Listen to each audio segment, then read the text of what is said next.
Sound check. Bismillah. Bismillah. Bismillah. Bismillah. Sound check. Bismillah. Sound check. Bismillah. أعوذ بالله من الشيطان الرجيم. بسم الله الرحمن الرحيم. إن الحمد لله نحمده ونستعينه ونستغفره ونتوب إليه. صلى اللهم على نبينا محمد وعلى آله وأصحابه أجمعين. أما بعد. السلام عليكم warahmatullahi ta'ala wabarakatuh. Zakarna, kahalintulad ng binanggit natin sa pamantayan sa ating paniniwala, ang patungkol sa akida. Pag sinabi natin na akida, ito yung sa lugatan, ang kahulugan niya, yung kasing kahulugan ng akida, ibig sabihin ay paniniwala. Ito ay pagtatali. Pero ang tinutukoy dito sa istilah, ibig sabihin ng kahulugan ng akida sa Islam, ito yung pagtatali ng puso, ng isip at ng katawan sa katuruan ng Islam. So yun ang ibig sabihin ng akida. Itinatali mo yung puso mo sa tamang paniniwala sa Islam. Kaya tinawag siyang na akida. At binanggit natin yung pamantayan, saan galing yung akida, saan ba nanggagaling o ano ang tinutukoy na akida. Sinabi natin ang tinutukoy na akida, ito yung 6 na paniniwala sa Islam. Kaya pag sinabi na naniniwala ka ba sa arkanul iman, ibig sabihin, ang akida mo ba ay naniniwala ka sa arkanul iman? Pag sinabi natin na arkanul iman, ito yung paniniwala kay Allah Ta'ala, sa kanyang anghel, sa kanyang mga propeta, sa mga banal na libro na binigay sa mga propeta o binaba sa mga propeta, sa kabilang buhay at paniniwala sa qadar.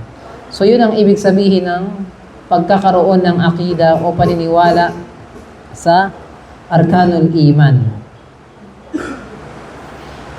And sinabi natin, ang unang pamantayan, ang unang rules, ay dapat natin alamin na ang akida natin ay nanggaling sa Quran at sa Sunnah ni Propeta Muhammad sallallahu alaihi wasallam.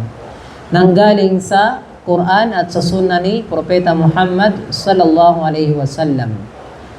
At nabanggit natin yung kahalagahan ng Quran at nabanggit din natin na ang batas o ang paniniwala na nanggaling sa Quran na tinutukoy dito ng pagiging kompleto ng relihiyon ng Islam at pagiging kompleto ng paniniwala natin na nanggaling sa Quran.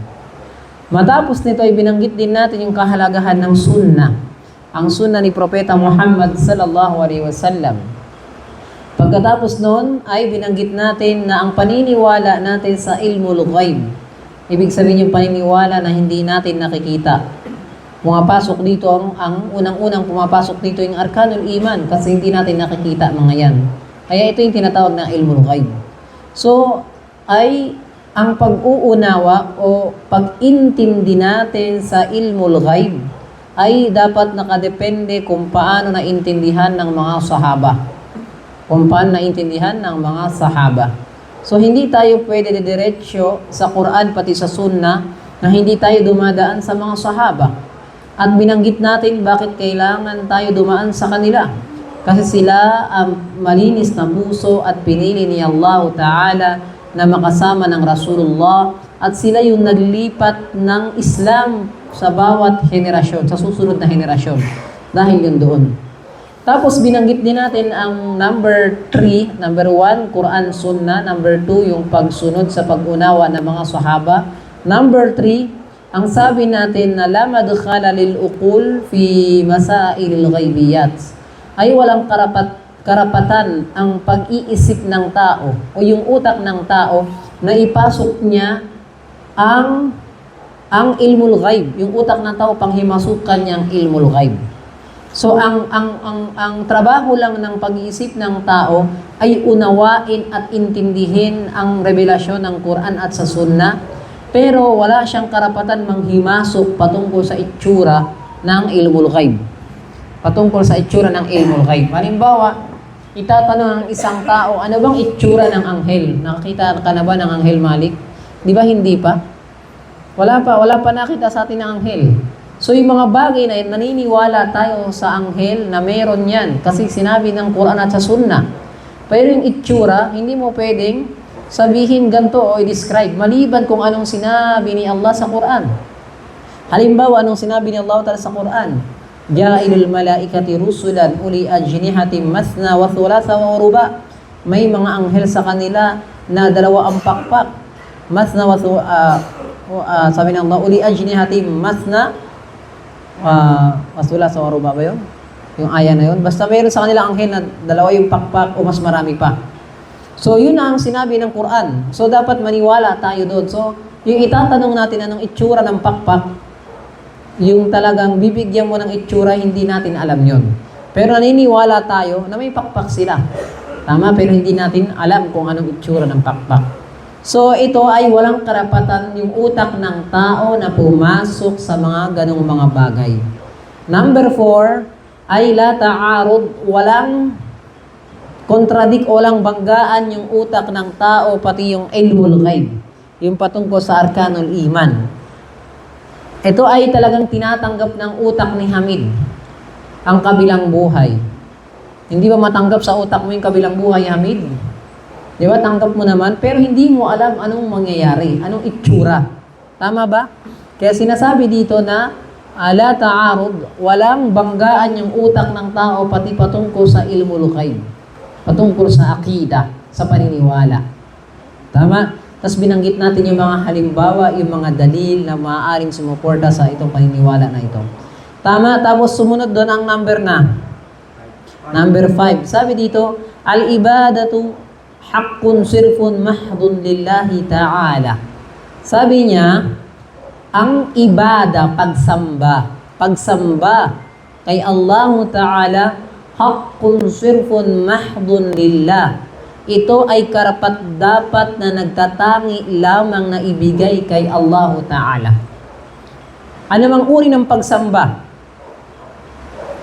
ay karapat-dapat at nagtatanging ibibigay lamang kay Allah Ta'ala. Al-ibadatu haqqun sirfun mahdun lillah. Karapat-dapat kanino lamang ang pagsamba?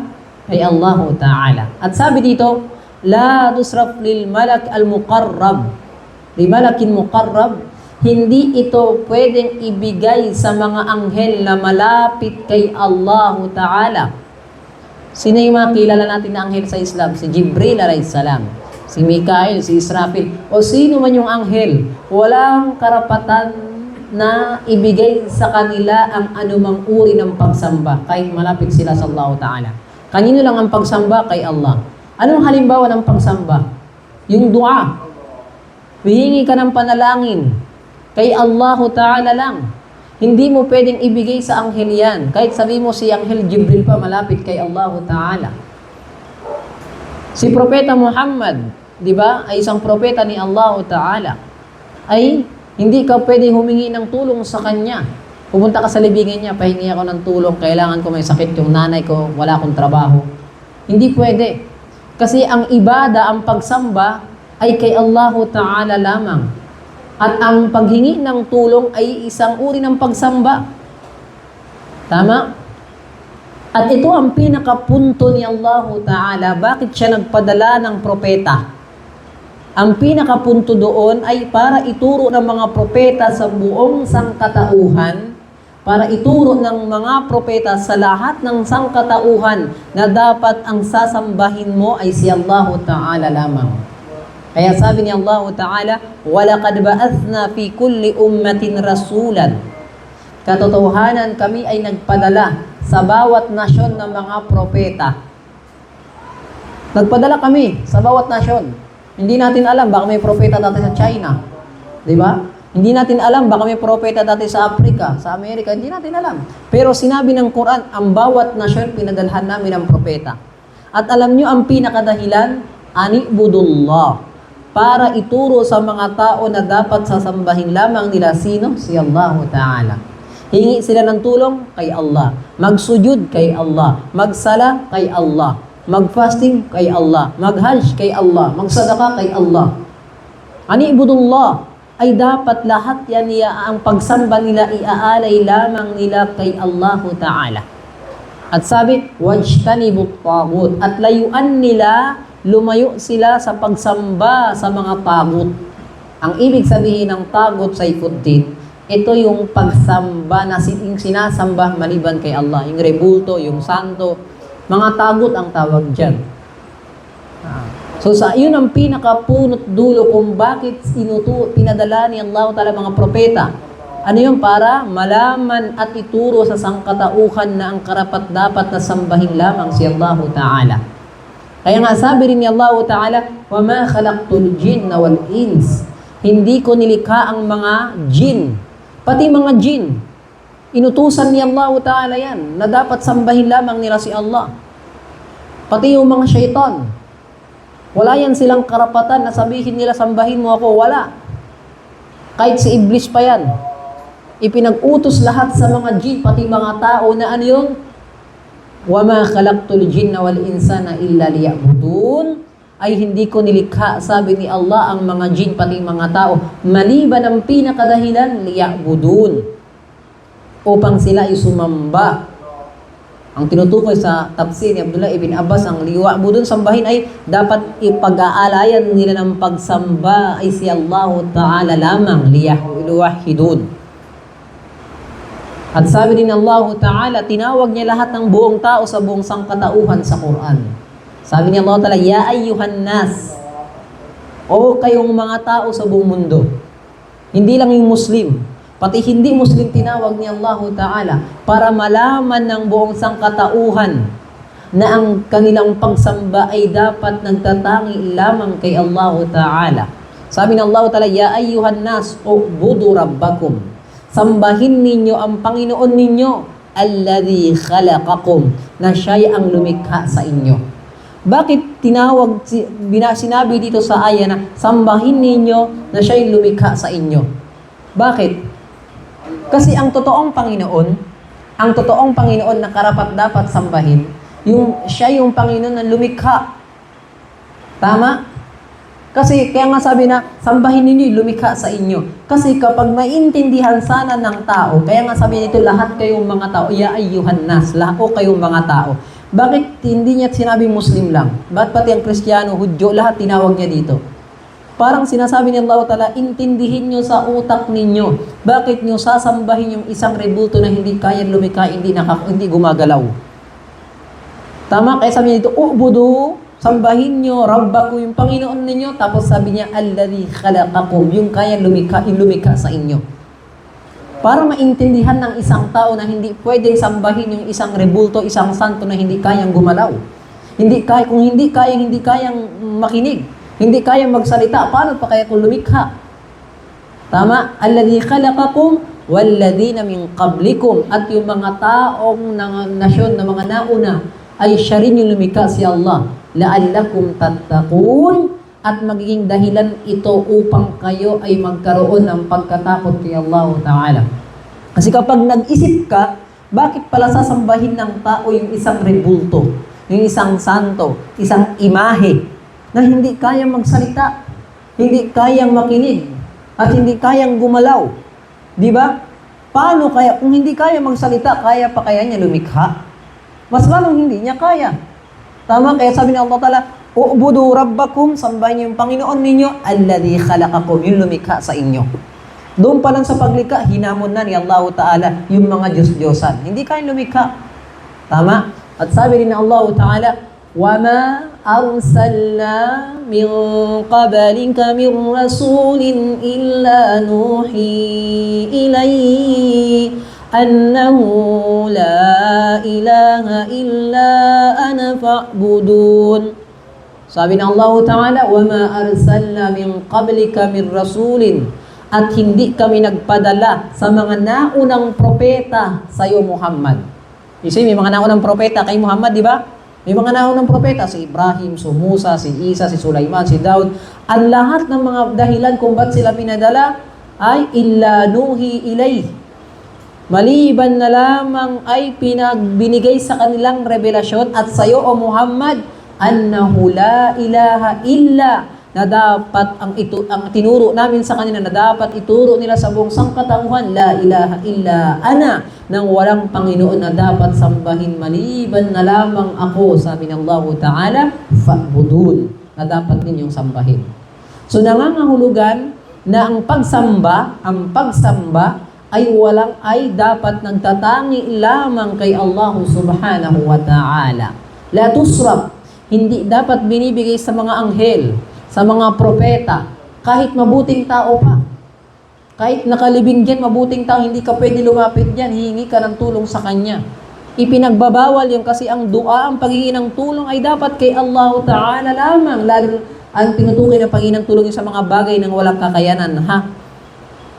Nakuha ninyo? Halimbawa pa dito ng pagsamba, ng ibada, ay yung pagkatay, yung pagsakripisyo. Di ba kapag Idil Adha, nagkakatay tayo? Di ba? Para kay Allah. So yung pagkatay na yan, pag-aalay na yan, hindi mo dapat ibibigay yan kahit kanino. Kasi yan ay malaking pagsamba. Tama? Hindi mo pwedeng ibigay yan kasi may nakalibing dyan. Hindi mo pwedeng ibigay yan kasi nagkasakit si ganito, kailangan ko mag-alay. Di ba may mga gano'n na ginagawa minsan sa mga ninuno? May nagkasakit yan. Mag-alay kayo ng manok kasi may sakit, may kambal niya. Nagkasakit daw ng engine niya. Katarantaduhan. Paano nagkakaroon? Dali mo sa ospital. Ba't ka magkakatay ng dyan? Di ba? Ba't kakatayan mo ng manok yan? So yun yung mga itinuturo at mga gawain ng mga naging tradisyon sa lugar natin. Di ba pag nagkasakit yung tao, alayan daw ng itlog? Alayan ng manok? Lagyan mo ng bigas, mayroon pa yun, di ba yung bigas na lagyan na ka-itlog? Di ba? Tapos pera pa. Tapos paano sa'yo dito? Sobre. Di ba? Saang relihiyon nagturo din?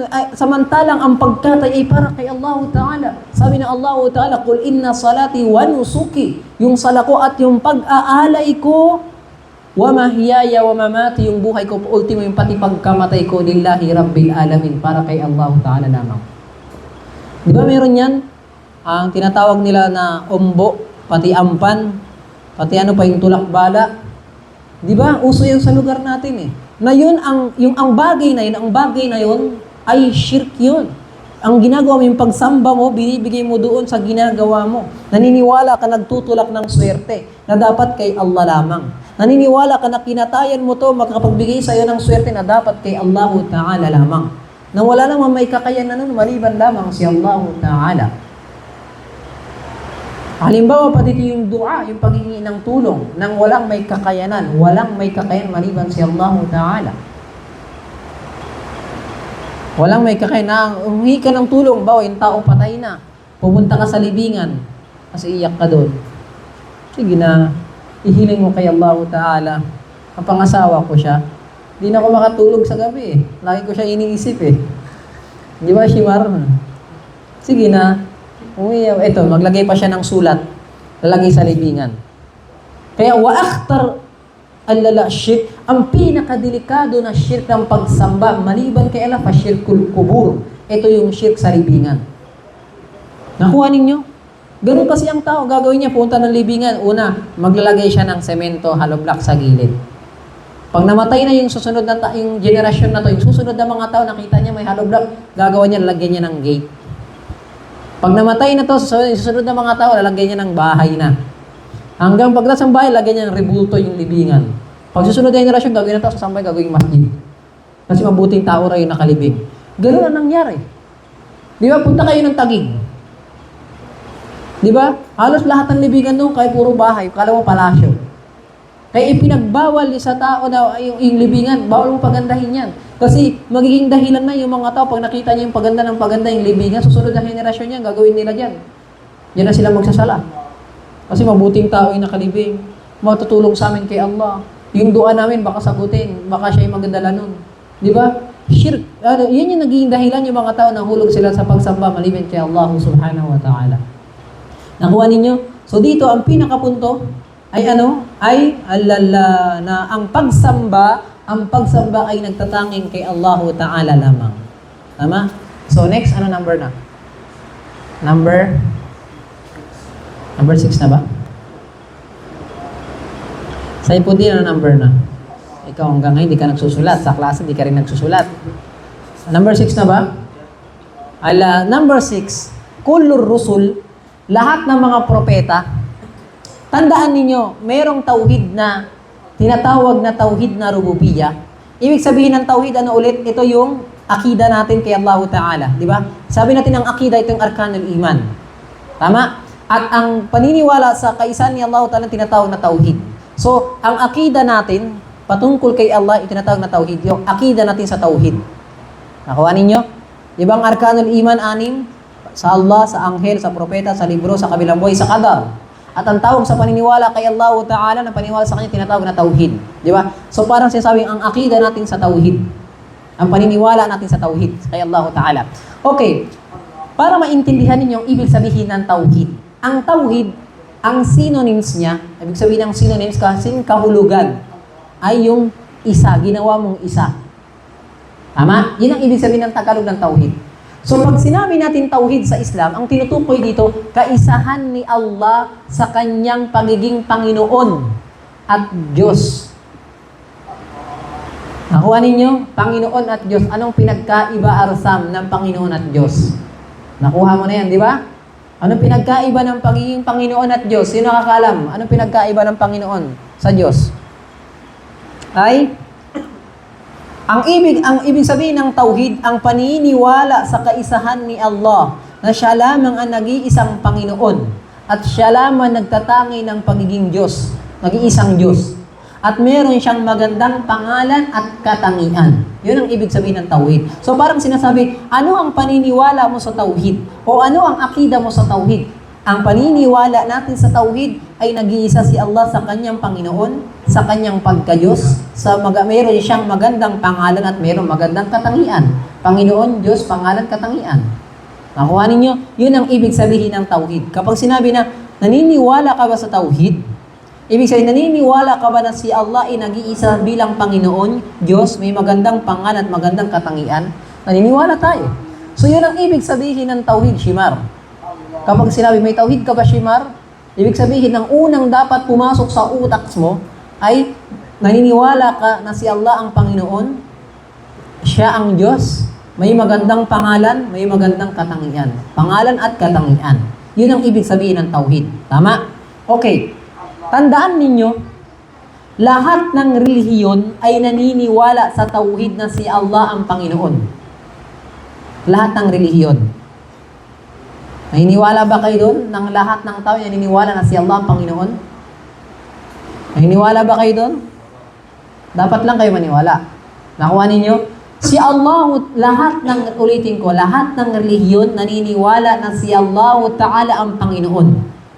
At ang tawag sa Arabic ng pagiging Panginoon ni Allah, ang rububiyya.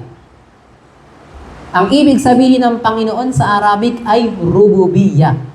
Nakuha ninyo? Tandaan yung salitang yan, ha? Kasi yan yung gagamitin ko na. Ay rububiyya. Ibig sabihin ng Panginoon. Lahat ng relihiyon ay naniniwala sa rububiyya ni Allah Ta'ala, na siya yung Panginoon. Tama? So, anong sabi ni Allah Ta'ala? Wala in sa'altahum. Pag tinanong mo raw yung ibang relihiyon, man khalaqas samawati wal ard. Sino lumikha ng kalangitan pati ng kalupaan? Sasabihin nila na yaqulun Allah. Si Allah Ta'ala ang lumikha. Pero pag tinanong ni Bintali yung Kristiyano, sino ba yung Panginoon nyo?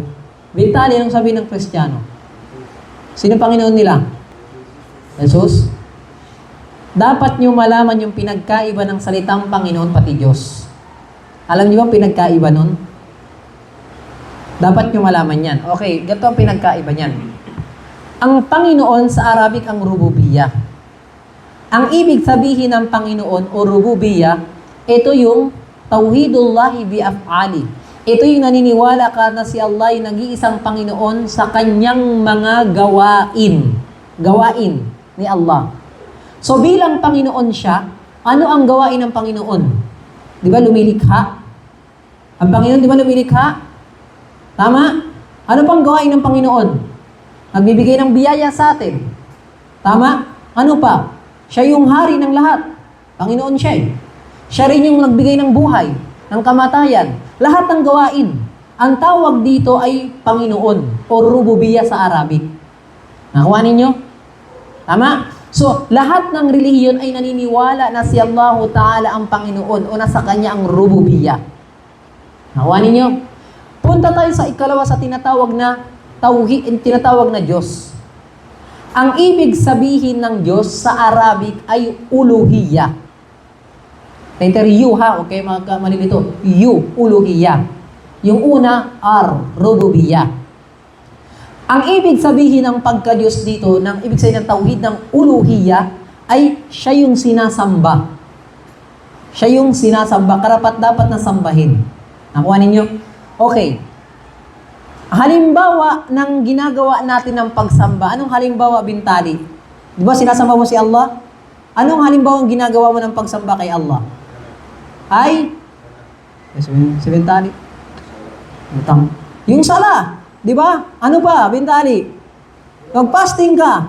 Di ba? So yung ginagawa mong pagsamba para kay Allah, ang tawag dyan, yan yung pagiging Diyos ni Allah sa'yo. Nakuha ninyo? Naintindihan yung pinagkaiba ng Panginoon pati Diyos. Yung Panginoon, yung gawain ni Allah. Yung Diyos, yung gawain mo para kay Allah. Siya yung Diyos mo. Ibig sabihin, lahat ng ginagawang pagsamba, binibigay mo sa Kanya. Yun ang ibig sabihin ng uluhiyya. Nakuha ninyo? So, halimbawa pa ng uluhiyya. Yung sadaka, yung zakat, yung hajj, lahat ng ginagawa mong pagsamba ay tawag yan yung tauhid mo kay Allah na uluhiyya. O yan ang tinatawag sa madaling salita na ibada, pagsamba. Nakuha ninyo, pare-pareho lang yan. Yung pagka-Diyos ni Allah sa'yo, tapos yung tauhid ng uluhiyya, o yung ibada, o yung pagsamba, pareho lang yan. Nakuha ninyo? So yun. Ito ang pinakamaganda, para maintindihan ninyo. Pag tinanong mo ang Kristiyano, di ba? Sino ang Diyos mo? Sino yung Panginoon? Sabi niya si Jesus. Di ba? Okay, sige. Halimbawa, hindi mo pa alam ang pinagkaiba ng Panginoon pati Diyos. Tanong mo yung Kristiyano, halimbawa, sino ang Panginoon mo? Sabi niya si Jesus. Di ba? Okay. Ngayon, tanong mo siya, sino lumikha ng langit at lupa? Sasabihin ba niya si Jesus? Kasi kung sabi niya si Jesus, anong nauna? Langit, lupa o si Jesus? Di ba? Ang sabihin niya, yung langit pati lupa. Ngayon, sino lumikha sa langit pati sa lupa? Hindi na sabihin si Jesus. Kasi si Jesus, nauna pa yung langit, pati yung lupa, bago pinanganak si Jesus. Di ba? Ngayon, sino sasabihin niya? Ay, ang Panginoon, ang Diyos Ama. Di ba? Ang tinutukoy nilang Diyos Ama doon ay ang Allahu Ta'ala ng Panginoon, ang rububiyya. Pero hindi natin pwedeng tanggapin ang pagtawag nilang Diyos Ama doon kasi sila lang yung nagtawag doon. Kaya nga dito sa tauhid natin may magandang pangalan at katangian. Dapat si Allah Ta'ala lamang ang magtatawag sa Kanya kung ano yung pangalan niya. Walang karapatan ang tao magtawag sa Allah kung ano yung gusto ng tao. Nung tinawag nila si Allah Ta'ala ang Panginoon Diyos Ama, hindi natin tatanggapin yun. Pero ang tinutukoy nila doon ng Panginoon na lumikha sa kalangitan at sa lupa at lahat ay si Allah Ta'ala. Ayun ang tinatawag na rububiyya o Panginoon. Ibig sabihin, aminado sila na hindi si Jesus ang lumikha ng kalangitan pati ng lupa, kundi si Allah Ta'ala. Tama? Ngayon tanongin mo halimbawa yung Hudyo o yung Buddhism. Si Buddha ba ang lumikha ng mundo? O sabihin nila, sinamba niyo si Buddha. Si Buddha ba lumikha ng mundo? Sabihin, hindi. Sasabihin nila, si God o si Lord. Di ba? So, ang rububiyya dito, babalik sa kanilang pagkatao ng lumikha ng kalangitan, pati ng lahat na nilang ang Allahu Ta'ala, yung Lord na sasabihin nila. Di ba? So, ibig sabihin, lahat ng reliyon naniniwala sa rububiyya. Pero nung sinamba ng Buddhism si Buddha, sinamba ng Kristiyano si Jesus, saan sila nagkamali? Sa rububiyya, sa uluhiyya? Sa uluhiyya. Kasi ang uluhiyya, ang pagsamba kay Allah. Naniwala sila na si Allah lumikha ang Panginoon, pero ang uluhiyya nila binigay niya sa mga Diyos-Diyosa na sinamba nila. Nakuha ninyo? Yun ang pinagkaiba ng rububiyya pati ng uluhiyya. Kaya ang lahat ng ginagawa natin na ibada ng pagsamba, ang itawag yan ay uluhiyya.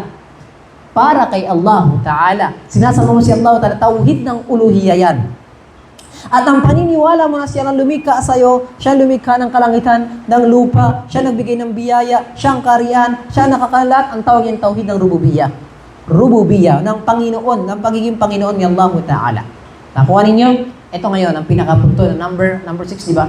Sabi dito sa number 6, Kullur rusul, lahat ng mga propeta ay pinadala sila para sa tauhid ng uluhiyya, para ituro sa mga tao na ang dapat sambahin si Allah, hindi sa tauhid ng rububiyya. Bakit? Kasi lahat naman ng mga tao naniniwala na si Allah ay lumikha ng kalangitan pati ng dunya. Naniniwala sila sa tauhid ng rububiyya. Nakuha ninyo? Tama? Yun ang rububiyya. Alam nila. So, ang rububiyya, nakatanim na sa tao yan. Kahit yung bata, tanong mo yan. May Panginoon ba na lumikha sa'yo? Sabi ng bata, oo. Nasaan ang Panginoon? Sa langit. Di ba? Aminado siya. Bata yun ha. Ibig sabihin ang tauhid ng rububiyya ay nasa pagkatao na natin. Pinadala ni Allah ang mga propeta para ituro ang tauhid ng uluhiyya, na ituro sa mga tao na ang karapat dapat sambahin ay si Allah Ta'ala. Ito, may tanong ako sa iyo ngayon. Tingnan yung tanong ko ha. Ano ang ibig sabihin ng la ilaha illallah? Ano ibig sabihin ng la ilaha illallah? Sasagot kayo, hindi. Ano ibig sabihin ng la ilaha illallah? Ano? Walang ibang Diyos na? Walang ibang Diyos? Maliban kay Allah. Tama ba ako? Walang ibang Diyos maliban kay Allah. Tama? Mali yun. Walang ibang Diyos maliban kay Allah. Mali yun. Kasi lahat naman naniniwala na yung Panginoon si Allah. Hindi mo pwedeng ikat na siya lang yung Diyos. Sabi mo dapat walang karapat dapat na sambahin na Diyos. Dapat andun walang karapat dapat na sambahin maliban si Allah. Kasi pag sinabi mo lang walang Panginoon maliban kay Allah, ay lahat na nga ng tao naniniwala na si Allah yung Panginoon. Nakuha niyo ba? Kaya ang pinakapunto, kaya nga, di ba, ang la ilaha illallah, naniniwala tayo dyan, ibig sabihin nun, ang pinakamensahe ay walang karapat dapat na sambahin na Diyos o Panginoon, maliban kay Allah. Kapag sinabi mo lang kasi walang Diyos maliban kay Allah, walang Panginoon maliban kay Allah, naniniwala lahat ng mga tao na si Allah ang Panginoon. Nakuha ninyo? So yun ang pinakapunto dito. Sabi dito, kullur rusul, lahat ng propeta ay pinadala ni Allah Ta'ala para ituro sa buong sangkatauhan ng tauhid ng uluhiyya, ng pagsamba kay Allah Ta'ala. Kasi ang rububiyya, alam naman ng mga tao yan. Anong sabi ni Allah Ta'ala? وَلَقَدْ بَعَثْنَا فِي كُلِّ أُمَّةٍ رَسُولًا. Nagpadala kami ng propeta sa bawat nasyon. Sabi dito, Ani'budullah, para sambahin si Allah. Ibig sabihin nun ay mensahe ng tauhid ng uluhiyya. Nakuha ninyo? At sabi ng Allah Ta'ala, kanina binanggit natin, Ya ayyuhan nas, o kayong mga tao, u'budu rabbakum, sambahin ninyo ang Panginoon ninyo. Hindi ba ang pagsambang tauhid ng uluhiyya? Tapos dinugtungan niya, Alladhi khalaqakum, nang siya lumikha sa inyo. Hindi ba ang pagkalikha tauhid ng rububiyya? So ginamit niya ang ebidensya ng rububiyya para gawin ng tao ang kanilang uluhiyya kay Allah Ta'ala. Nakuha ninyo? Ginamit niyang ebidensya. Di ba? Ang rububiyya ng siyang Panginoon ng lumikha para ang uluhiyya ibigay kay Allah Ta'ala. Kaya minsan mababasa ninyo sa Quran na si Allah lumikha ng kalangitan. Si Allah ang nagbigay ng biyaya. Siya ang nagpadala ng ulan. Siya ang nagbigay ng ganto, ng ganyan, lumikha. Alam niya ang lahat. Tapos pagkatapos sasabihin ni Allah Ta'ala, sambahin niyo siya. Magsala kayo. Ganto. Gawin to, ganto, gawin niyo. So ginagamit niya ang tauhid ng rububiyya para patunayan sa mga tao na dapat siya lamang karapat-dapat na sambahin. Nangwal mo sa ikot din. So yun ang tinutukoy dito ni Allah Subhanahu wa Ta'ala sa tauhid ng rububiyya pati ng uluhiyya.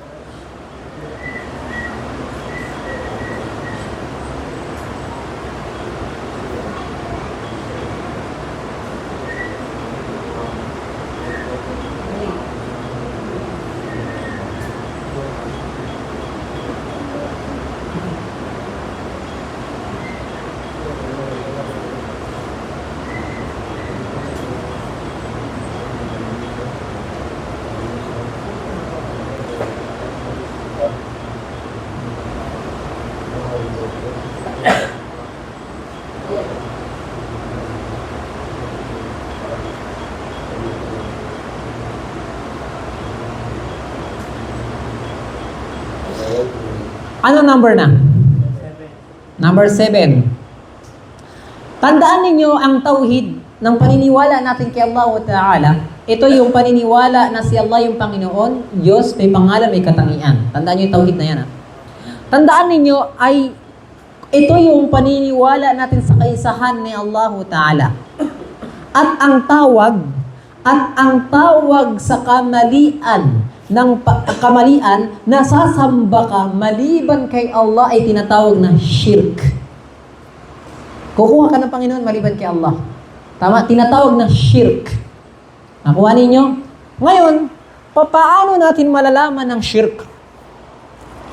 Sabi dito sa number 7, sabi niya, man sawwa ghayrallahi billah, sino man ay ipinantay niya ang isang nilalang sa level ni Allah, sa posisyon ni Allah na bilang Panginoon o bilang Diyos, na nagtatangi lamang kay Allah, nagtatangi lamang kay, ano yung katangian nagtatangi kay Allah? Yung rububiyya pati uluhiyya, di ba? Sino man ipinantay niya ang isang nilalang sa level ni Allah, na nagtatangi lamang kay Allah sa rububiyya pati sa uluhiyya, al-musawa, al-mutlaqa, ng complete na equality, ng kumpletong pagpapantay ay tinatawag na syirkun akbar, malaking shirk. Nakuha ninyo? Ang tawag na syirkun akbar, malaking shirk yun. Ngayon, itong syirkun akbar na ito ang pinakamatinding babala ni Allah Ta'ala sa Quran, na ipinag-utos din ni Allah Ta'ala bigyan ng babala lahat ng mga nasyon matapos dakwahan ng tauhid. Diba sabi ng Allah Ta'ala kanina, Anibudullah, sambahin niyo si Allah, wajtanibut tagut, lumayo sa mga tagut sa pag-shirk kay Allah. Kasi nakakasira ng tauhid yun kay Allah Ta'ala. Tama? At ito, ang shirk na ito, kapag nahulog ka sa shirk akbar, sa malaking shirk, anong mangyayari? Ay makakalabas ka sa Islam. Yan ang unang-una, labas ka sa Islam. Nakuha ninyo, hindi ka na Muslim. At kapag namatay ka, habang buhay ka na sa impyerno, wa'audzubillah. Habang buhay ka na sa impyerno kapag nahulog ka sa syirkul akbar. At ito yung ginagawa ng ibang relihiyon ngayon, kapag namatay sila, ay mahulog sila sa impyerno habang buhay na sila doon. Kaya nga nagdadaawa tayo Ginagawa natin ng mga relihiyon kasi ayaw natin mamatay sila sa shirk. Kasi pag namatay sila doon, habang buhay sila sa impyerno. At sabi ng Allah Ta'ala, nagbigay siya ng babala kay Propeta Muhammad, ng propeta ni Allah. Binigyan ng Allah Ta'ala ng babala, وَلَقَدْ أُوهِيَ إِلَيْكَ وَلَقَدْ أُوهِيَ إِلَيْكَ وَإِلَى الَّذِينَ مِنْ قَبْلِكَ لَإِنْ أَشْرَكْتَ لَيَحْبَطَنَّ عَمَلُكَ وَلَتَكُونَنَّ مِنَ الْخَاسِرِينَ. Kami ay nagbigay sa iyo, ya Muhammad, ng revelasyon. At sa mga naunang propeta, ikaw, pati lahat ng mga naunang propeta sa iyo, lain ashrak, kapag nakagawa ka ng shirk, ya Muhammad, la yahbatanna amalu, lahat ng kabutihan mo ay dudurugin ng Allah Ta'ala. Imagine, propeta yun ha? Si Propeta Muhammad ang kinakausap ni Allah. Ano pa kaya tayo na hindi tayo propeta ng Allah Ta'ala? Nakuha ninyo, ito ay syirkun akbar yun.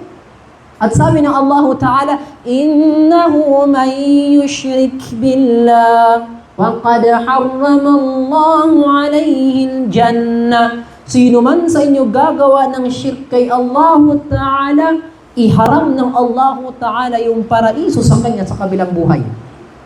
Wa ma'wahumun nar.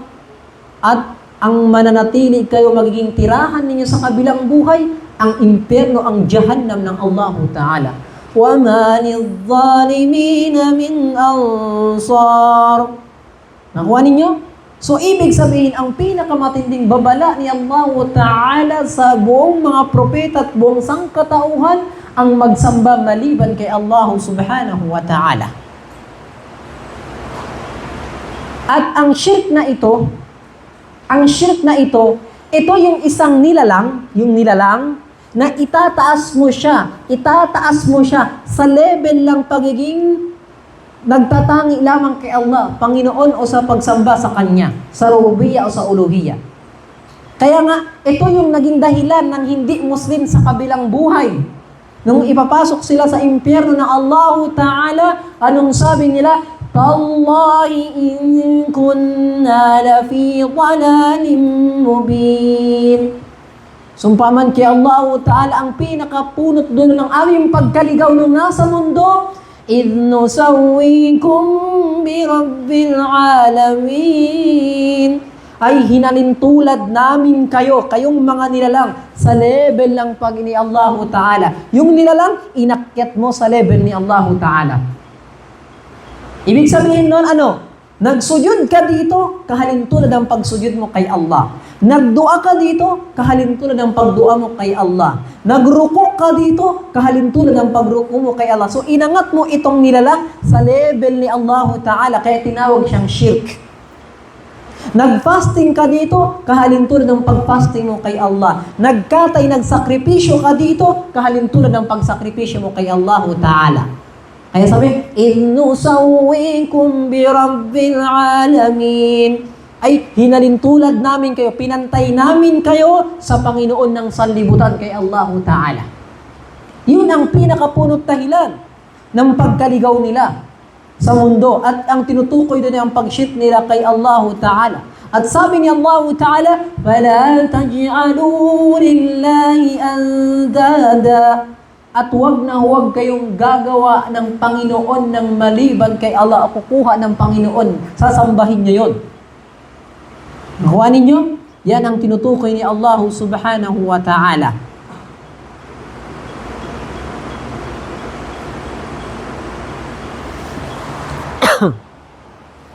Yan ang matinding babala ni Allah Ta'ala, shirk al-akbar. Unang-una, lalabas ka sa Islam. Pag namatay ka sa impyerno ka habang buhay, tapos lahat ng ginagawa mong kabutihan ay dudurugin ni Allah Ta'ala. وَقَدِمْنَا إِلَى مَا عَمِلُوا مِنْ عَمَلٍ فَجَعَلْنَاهُ هَبَاءً مَنْثُورًا. Sa Yawm al-Qiyamah, sabi ng Allah Ta'ala, وَقَدِمْنَا إِلَى مَا عَمِلُوا مِنْ عَمَلٍ.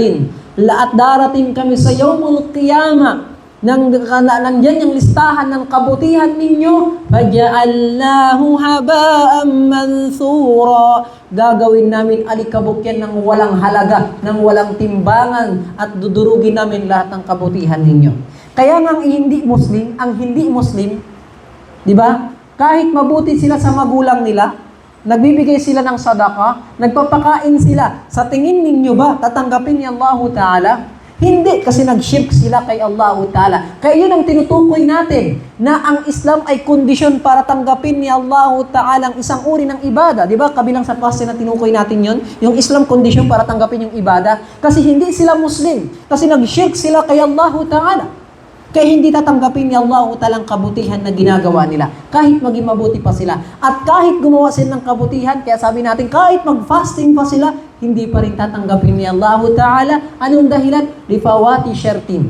Dahil nga hindi nila tinanggap ang kondisyon para tanggapin ni Allah ang pagsamba, ang Islam na hindi dapat sila gagawa. Ang pinakapunto, huwag sila mag-shirk kay Allah Ta'ala. Yun ang pinakapunot dulo, na dapat hindi sila mag-shirk kay Allah Ta'ala. At kabilang dito yung pagtutulad kay Allah Ta'ala, di ba? Sabi natin, shirkun akbar yun. Ang ikalawa, ito yung malaking shirk, yung nakakalabas sa Islam, ay ang shirku al-asghar. Yung pagtutulad din kay Allah Ta'ala, ito yung shirk al-asghar. Ito yung maliit o mababaw na shirk. Mababaw na shirk. Ngayon, ano naman ang hatol sa mababaw na shirk? Ang shirkun asghar, kapag nakagawa ka ng shirkun asghar, ano mangyayari?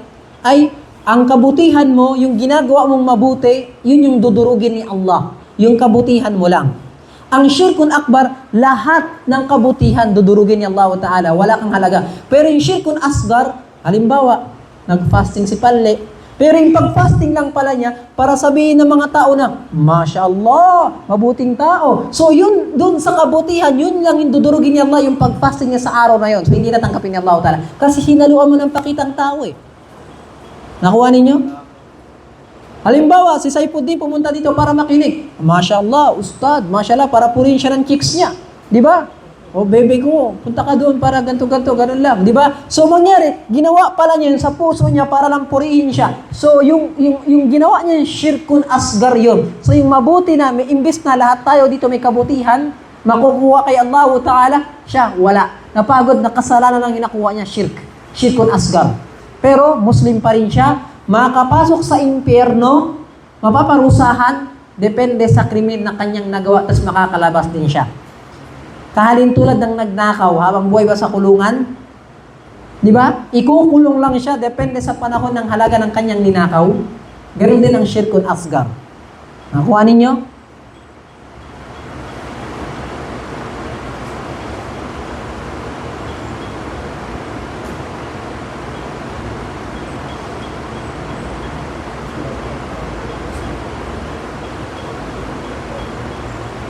So, Ustad, paano namin maiintindihan o mauunawaan ang pinagkaiba ng syirkun akbar pati asgar sa isang sitwasyon? Yun kasi ang hindi natin mamamalayan eh. Yung shirk sa isang sitwasyon. Tama? Alam na natin ang syirkun akbar. Tama ba? At alam na rin natin ang syirkun asgar. Tama? Alam natin resulta sa kabilang buhay nito, pati ito. Tama ba? Ngayon, paano natin malalaman yung pinagkaiba ng dalawa? Ay, para maintindihan nyo, mayroon dalawang uri ng haram na bawal. Tama? Ano ang dalawang uri ng bawal? Ito yung tinatawag na haramun maqasid at haramun wasail. Ang haram sa kanyang sarili at haram sa kanyang pamamaraan. Dalawang uri ng haram.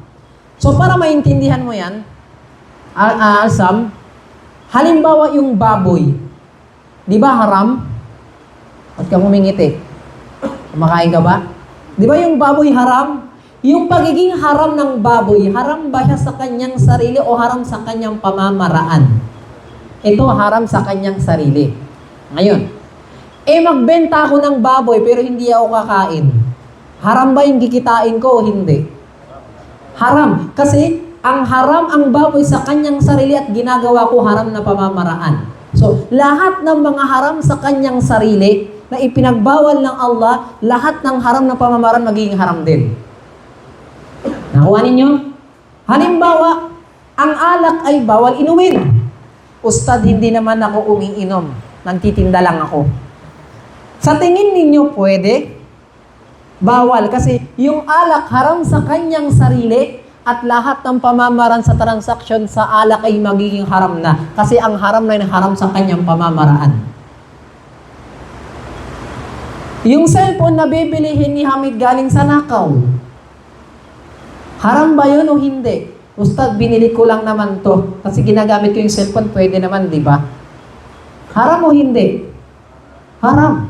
Kasi yung paggamit mo ng cellphone ay haram sa kanyang pamamaraan dahil galing sa nakaw. Ma'ukhidha minal haram fa'ita'uhu haram. Lahat ng mga bagay nang galing sa haram ay haram din na ibigay. Para kang nagsadaka galing sa nakaw. Nakuha ninyo? Ustad, magsadaka ako sa masjid pero galing sa chongke ito. Ano? Pwede ba yun? Tatanggapin ba ni Allah Ta'ala? Ang pagtanggap ni Allah sa kabutihan ay may dalawang kondisyon. Salamatul qasad wa salamatul wasila. Dapat maganda yung intention mo, ikhlas kay Allah, at maganda rin yung pinagmulan ng gawain mo. Hindi pwede na, Ustad, ikhlas naman ako tapos galing sa nakaw ang sadaka mo. Naintindihan niyo yung dalawang haram? Haram sa kanyang sarili, haram sa kanyang pamamaraan. Kaya kapag mayroon kayong tanong, Ustad, bawal ba to? Tingnan niyo muna. Haram ba yung kanyang yung patutunguhan o haram ang kanyang pinagmulan? Basta haram ang kanyang pinagmulan at haram ang kanyang patutunguhan, lahat ng pamamaraan sa haram ng pinanggalingan at patutunguhan ay haram na yung kanyang pamamaraan. Naintindihan ninyo? At sabi ni Allah Ta'ala, وَتَعَوَنُوا عَلَى الْبِرِّ وَالتَّقْوَى. At kayo ay magtulungan sa kabutihan at pagkatakot kay Allah. At ang pagtutulungan dito, sa pagtutulungan sa mabuti sa kanyang sarili at mabuti sa kanyang pamamaraan din. Wala tataawanu 'alal ithmi wal udwan. At huwag kayong magtulungan sa kasalanan at sa mga pinagbawal ni Allah Ta'ala. Nakuha ninyo? Huwag kayong magtutulungan doon. Ibig sabihin, ang pagtutulungan sa kasalanan, yung tutulungan mo yung kasama mo, hindi sa mismong haram. Kahit sa pamamaraan na haram, bawal ka rin tumulong. Halimbawa, may riot dito sa likod ng Adriato ko sa Sambuanga na yan. Diba? Ang ginawa mo, hindi ka nakirayot, pero nagbenta ka ng baril. Sige na, bilhin mo na to para matapos yung kalaban mo dyan.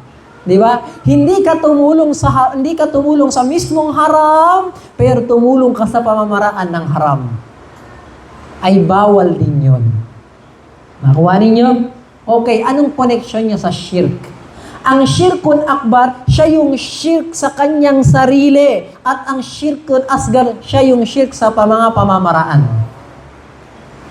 Nakuha ninyo? Siya ang shirk sa kanyang pamamaraan. Halimbawa dito ng shirk akbar, ano? Halimbawa, na maglilid. Halimbawa, ang panghuhula. Pupunta si Jabal sa Quiapo. Diba, marami manghuhula doon. Tapos si manghuhula doon, hinuli ng mga MMDA. Sabi ng MMDA, bakit hindi yun nahulaan na hulihin kayo ngayon? Manghuhula. Hindi ba ang nakakaalam ng ilmul ghaib si Allah lang? Halimbawa, kabilang sa ilmul ghaib, yung mangyayari bukas. Suswertehin ba si Hamid o hindi? Ilmul ghaib yan. Si Allah lang nakakaalam ng mangyayari sa bukas, Hamid. At kung sino man sa mga nilalang na nagsasabi na may alam ako sa ilmul ghaib, ay nakagawa siya ng shirk. Pero ang tanong dito, paano natin malalaman na shirkun akbar o shirkun asgar? Ang panghuhula. Makuha ninyo? Ha? Paano? Kung gaano kabigat ang kanyang gagawin panghuhula. Ganun yun. Kapag nagpahula si Jabal doon, kailan ba ako suswertehin sa loto? Di ba? Yung loto na haram, pumunta pa sa shirk. Di ba? So, sabi niya, kailan ba ako yayaman? Di ba? Sabi na manghuhula, Jabal, ang gagawin mo, yayaman ka sa December 21, 2027 ng 1 p.m. Lahat dinetalye. Parang resume lang ha. Nakadetalye lahat. Ito ay shirkun akbar. Kasi wala siyang tinira sa ilmul ghaib na mangyayari sa kinabukasan ni Jabal kung hindi kinuha niya na lahat kahalin tulad ni Allah Ta'ala. Tama? Ito ay shirk. Pero kapag sabi na manghuhula Jabal, yayaman ka siguro pagkatapos ng 2025. Siguro pagkatapos ng 2025. Pero yayaman ka. May shirk pa rin doon. Di ba? Ang shirk na yun kapag hindi detalyado na sinabi lang general lang, pangkalahatan lang, shirkun asgar. Nakuha ninyo? Halimbawa, nagpahula naman si Bintali kasi nawala yung wallet niya sa masjid. Pumunta siya sa manghuhula sa Dakota. Sabi na manghuhula na yung kumain ka ng bigas. Bumili ka ng itlog, ipapahid natin sa likod mo. At titignan natin sa itlog saan dito yung magnanakaw. Nakakita na kayo ng ganun? Naalala ko, nakita ko ng ganun. Pinapahid niya dito yung itlog. Bumili pa ng bigas. Pinaghahalo yung itlog. Hindi ko alam kung anong katarantaduhan. Niloloko lang ako eh. Sana CCTV ang pinuntahan ko sa barangay, di ba? So sabi ni Bintali, gusto ko malaman sino ang nagnakaw ng wallet ko sa masjid kasi nagsala ko ng pajar tapos natulog ako kasi hindi ako sumunod kay Basri na pinapauwi na kami. Ang nangyari na wala yung wallet ko. Ngayon gusto ko malaman sino ang nagnakaw at kailan, paano. Sabi na manghula sa kanya kasi nasa Dakota lang. Nakita ko sa itlog na to ng pinahid ko sa'yo. Ang nagnakaw nandun nakatira malapit kila doon sa court sa may blue na building. Blue na building. Ang pangalan niya, halimbawa, ang pangalan niya si Jamal. Ayan. Tapos oras, 6:30 niya kinuha ba natutulog ka. Ang lalang wallet mo nakalagay sa bulsa mo. Wala siyang tinira. lahat sinabi niya, Shirkun Akbar. Pati pangalan ni Jabal, talagang hindi niya pinatawad. Pero pag sinabi ng manghuhula, baka sa masjid mo nakuha yan, nawala yan. Di ba? Baka sa masjid, nasa Dakota lang yung kumuha kasi sa masjid ka natulog. Di ba? Shirk Asgar. Nakuha niya pinagkaiba. So inshallah ta'ala hanggang doon lang. Wa naqulu subhanaka bihamdik. Wa nashhadu an la ilaha illa anta nastaghfiruka wa atubu ilaik. Assalamualaikum warahmatullahi ta'ala wabarakatuh.